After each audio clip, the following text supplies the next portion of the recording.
नमस्कार दोस्तों। Company law के एमसीक्यूज़ को देख रहे थे, उसमें ये पहला भाग है। अब देखिए, नेट जेआरएफ के पर्पज़ से इम्पोर्टेंट तो है ही, साथ ही साथ अन्य एग्ज़ाम्स जहाँ पर भी जुडिशरी के पेपर में या लॉ ऑफिसर के पर्पज़ से कंपनी लॉ जहाँ भी है, वहाँ ये प्रश्न इम्पोर्टेंट भूमिका रखते हैं। चलिए शुरू करते हैं। अब देखिए, पहला प्रश्न, a body of law governing the rights, relation and conduct of person, companies, organisation and business are known as. तो कंपनी लॉ हो जाएगा इसका आंसर, ऑप्शन ए। दूसरा प्रश्न कह रहा है, in which year first legislation was enacted for the registration of joint stock company in India. इसका आंसर हो जाएगा हमारे 1850।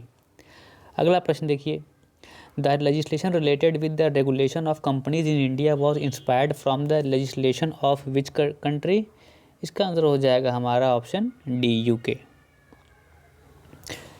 India's first companies act was enacted in which year. देखिए, पूछ रहा है इंडियाज़ फर्स्ट कंपनीज एक्ट कब इनेक्ट हुआ था, 1857।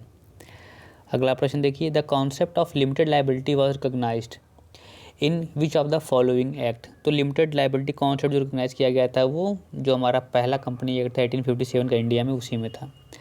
Under whose chairmanship a committee was constituted to examine the different aspect of companies law. इसका आंसर हो जाएगा हमारा H T Bhabha, option D. अब अगला प्रश्न देखिए, the companies act 1956 has been replaced by the which act. तो सेवेंथ का आंसर हो जाएगा हमारा ऑप्शन ए, कंपनीज एक्ट 2013।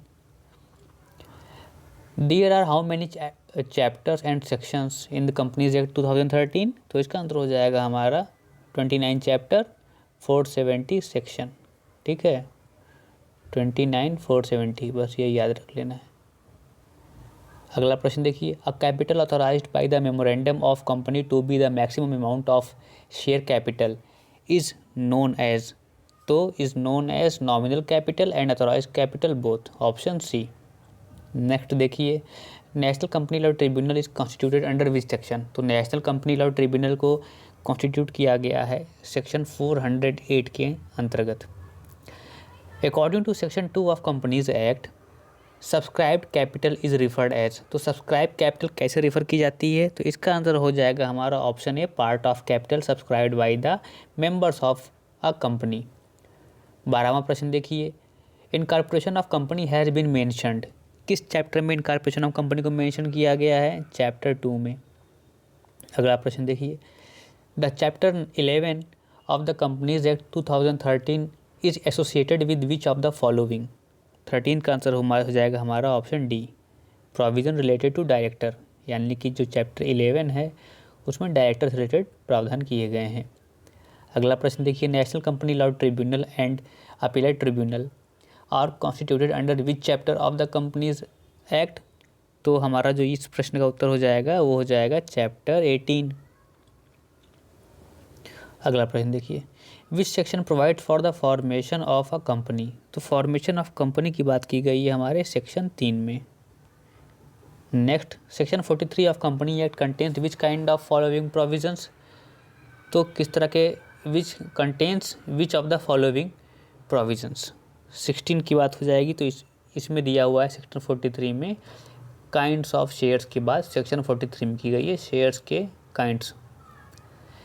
17वां प्रश्न देखिए, which section authorise application of the companies act 2013 to the foreign companies. अब फॉरेन कंपनीज को लेकर जब बात आएगी तो हमारा हो जाएगा सेक्शन 379। सेक्शन 379 फॉरेन कंपनीज की बात जब आएगी कंपनीज एक्ट में तब।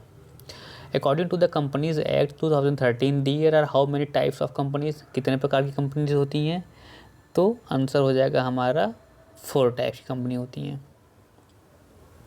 ठीक है, यानी कि question number 18, how many types of company, तो 3 टाइप्स माफ़ कीजिएगा 3 टाइप्स की कंपनीज होती हैं। ठीक है, अब देखिए, a company which has 1 person as a member according to the companies act 2013 it is known as. एक मेंबर तो जाहिर सी बात है उसको क्या ही कहेंगे, 1 पर्सन कंपनी ना, तो बस।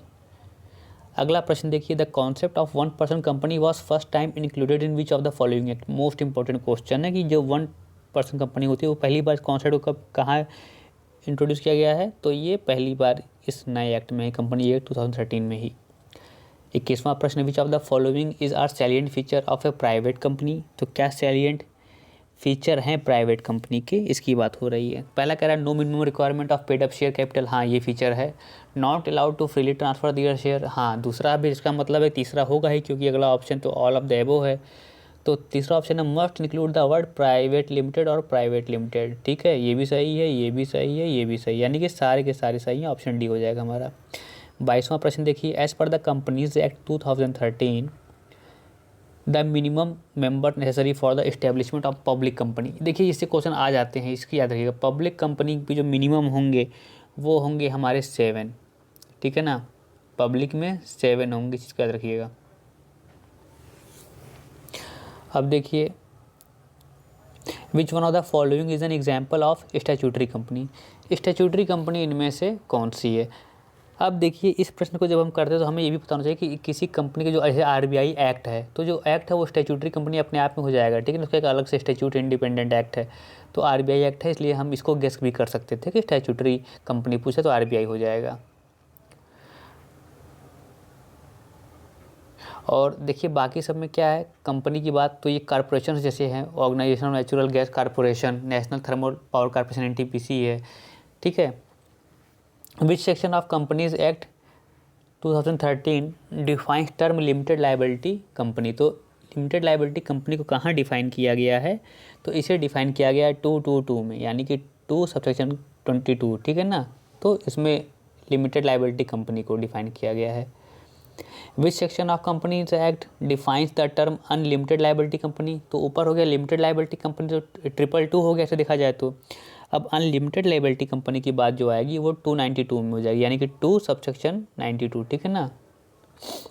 अब देखिए, which section of companies act 13 defines the term company limited by guarantee. Most important question में से एक है, इसे किया है क्वेश्चन नंबर ऑप्शन ए में, ठीक है ना, यानी कि 2 के 21 में।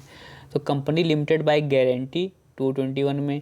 अब हमने 220 में क्या पढ़ा, कंपनी लिमिटेड लाइबिलिटी कंपनी 2 के 22 में, और 221 में कंपनी लिमिटेड बाय गारंटी है। इस तरह से हमने अनलिमिटेड लाइबिलिटी कंपनी 2 के 92 में पढ़ा है।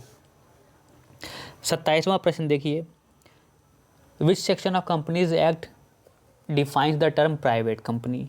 प्राइवेट कंपनी को डिफाइन किया गया है 2 के 68 में, ठीक है ना। अब देखिए, which section of companies act defines term public company.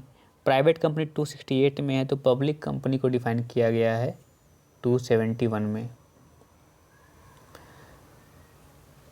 Which section of companies act deals with the term 1 person company. 1 person company की बात की गई है 262 में। देखिए ये आपको याद करना होगा, अगर आप नेट नहीं JRF चाह रहे हैं तो इन सब चीज़ों से आप कॉम्प्रोमाइज़ कर ही नहीं सकते हैं, या फिर आप जुडिशरी में हैं जहाँ पे एक नंबर की फाइट है कम सीट्स पे, तो आप इन चीज़ों को निगलेक्ट नहीं कर सकते, नज़रअंदाज नहीं कर सकते कि भाई ये थोड़ा टफ है, जब आएगा तब देख लेंगे, ठीक है ना। बहुत इंपॉर्टेंट हो जाते हैं ये पोर्शन। अगला प्रश्न देखिए, according to the provisions of the companies act what do you understand by the government companies. Government companies से क्या आशय होता है, तो it refers to those companies in which 51% or more of the paid up share capital is held by the central government or by one or more state government or partly by central government or partly by one or more state government। तो ये भी सही है, यानी कि अब बाकी option देखते हैं। It refer to those companies which 75 नहीं, ये क्राइटेरिया ही 51% का है, ठीक है। चलिए तो ए ऑप्शन हो जाएगा इसका। 31 को देखिए, which section of companies defines the term foreign company. Foreign company को कहाँ डिफाइन किया गया है, तो इसे किया गया है डी में डिफाइन, 31 के ऑप्शन डी 242 में, ठीक है। अब देखिए सेक्शन 3 सबसेक्शन 2 में कंपनी फाउंड में भी, तो ऐसी कंपनी कैसी हो सकती है, लिमिटेड बाय शेयर हो सकती है, लिमिटेड बाय गारंटी हो सकती है, फिर अनलिमिटेड हो सकती है, किसी भी तरह की हो सकती है, यानी कि option D. Which of the following is incorrect. देखिए यहाँ पे इनकरेक्ट बताना है, इस तरह की कई बार होता है कि एग्जाम में एक क्वेश्चन ऐसे नॉर्मली गलत हो जाते हैं जो इनकरेक्ट बताने रहते हैं, या विच इज़ नॉट ट्रू वाले, तो इसको ध्यान में रखिएगा, स्टेटमेंट पढ़िएगा, ठीक है ना। कंटेंट ऑफ मेमोरेंडम की बात कर रहा है, उसके बारे में क्या गलत है, कह रहा है it should state the liability of the members, ठीक है। उसके बाद कह रहा है provide information regarding share capital, चलिए ठीक है, ये भी ठीक है। Use word limited for private limited company, देखिए ये गलत हो गया, ठीक है। यहाँ पे लिमिटेड नहीं प्राइवेट लिमिटेड ही होता है वर्ड। अब देखिए तीसरा, इसका यानी कि तीसरा गलत है, तो डी ऑप्शन और ए बी और डी सही होंगे। हमसे इनकरेक्ट पूछ रहा था जो कि सी था। In the case of 1% company name of nominee should be given, चलिए ये भी सही था। Which section provides for the incorporation of the company, incorporation of company की बात की गई है सेक्शन 7 में, 7 में इनकॉर्पोरेशन ऑफ कंपनी की बात की गई है। चलिए 35 में आइए, in the incorporation of company which of the following is considered at a first step, तो पहला स्टेप क्या होगा, बहुत इंपॉर्टेंट प्रश्न है ये, फाइलिंग मेमोरेंडम इसका आंसर हो जाएगा, ठीक है ना।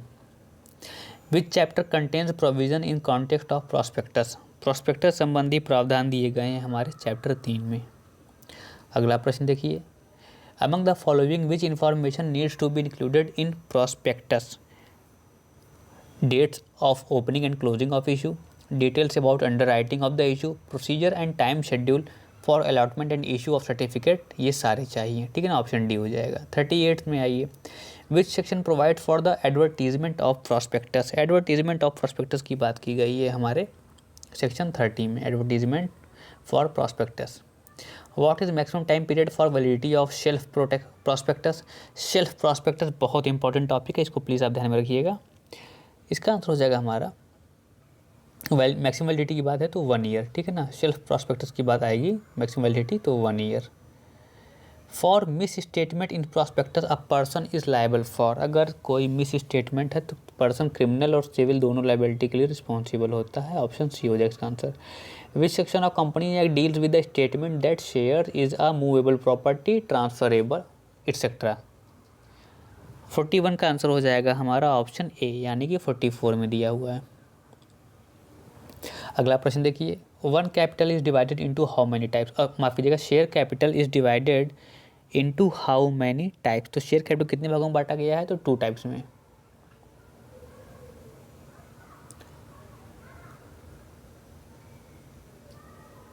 अगला प्रश्न देखिए, section 46 of company act is related with, तो सेक्शन 46 ऑफ कंपनी एक्ट एक किससे संबंधित है, सर्टिफिकेट ऑफ शेयर, 46 में सर्टिफिकेट ऑफ शेयर संबंधित है। Which of the following are correct regarding voting rights of shareholder, अब वोटिंग राइट से क्वेश्चन है, इसका आंसर हो जाएगा ऑप्शन सी, ठीक है ना। समय गंवाए बिना डायरेक्ट आंसर देखते हैं, इसको आप देख लीजिएगा कि क्यों बाकी आंसर गलत ना है। Preference share holder does not get any voting rights, देखिए पूछ रहा है कौन से इनकरेक्ट हैं, तो प्रेफरेंस शेयर होल्डर हैं, एक तो हम प्रॉफिट में भी कम लेते हैं प्रेफरेंस शेयर होल्डर, लेकिन हमें कुछ ना कुछ तो फ़ायदा होता होगा ना, तो इसका हो जाएगा does not get any voting rights, ठीक है। और certificate of loan issued by company is known as, और certificate of loan issued by company is known as debenture, ठीक है, जिसे हिंदी में ऋण पत्र कहा जाता है। अगला प्रश्न देखिए, which section of companies act is associated with the debentures, अब डिवेंचर संबंधी प्रावधान कहाँ किए गए हैं, तो 71 में, डिवेंचर संबंधी प्रावधान हमारे 71 में किए गए हैं। Next, which of the following is are correct, ठीक है ना, विच कौन इसमें से कौन से जो हैं वो सही हैं।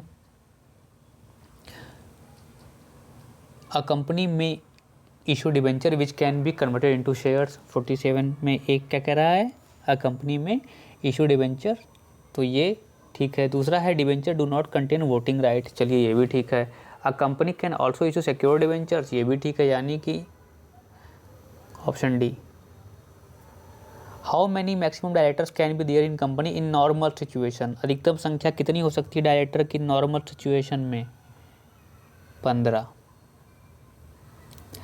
Which section provides for the appointment of one director elected by small share holder, 49th question देखिए, तो 49th क्वेश्चन का हो जाएगा हमारा ऑप्शन सी, 151। क्वेश्चन क्या पूछ रहा था, which section provide for the appointment of one director elected by small share holder, तो 151, 49 का सी हो जाएगा। फाइनल क्वेश्चन देखते हैं, इसके बाद अगली वीडियो में प्रश्नों को देखा जाएगा। The important duties of director shall be, तो क्या इंपॉर्टेंट ड्यूटी डायरेक्टर की होंगी। देखिए ऐसे प्रश्न तो अगर क्वेश्चन नहीं भी पता हो, एक्ट नहीं पढ़ा, तो भी हमें स्वभावतः पता चल जाता है कि डायरेक्टर की ड्यूटीज़ क्या क्या होती हैं। पहला कह रहा है are director should promote the objective of company, जाहिर सी बात है। Exercise is duties with the due care skill and diligence, ठीक है। Not try to achieve any undue gain, बिल्कुल सही बात है, सारी ही ड्यूटीज़ हैं, ठीक है, तो यानी कि ऑप्शन डी हो जाएगा 50, ठीक है ना, 50 का D, all of the above. तो अगली वीडियो में बाकी प्रश्नों को हल करेंगे, तब तक इसको पढ़ते रहिए, मेहनत करिए, आप बिल्कुल सफल होंगे। धन्यवाद, शुभकामनाएं।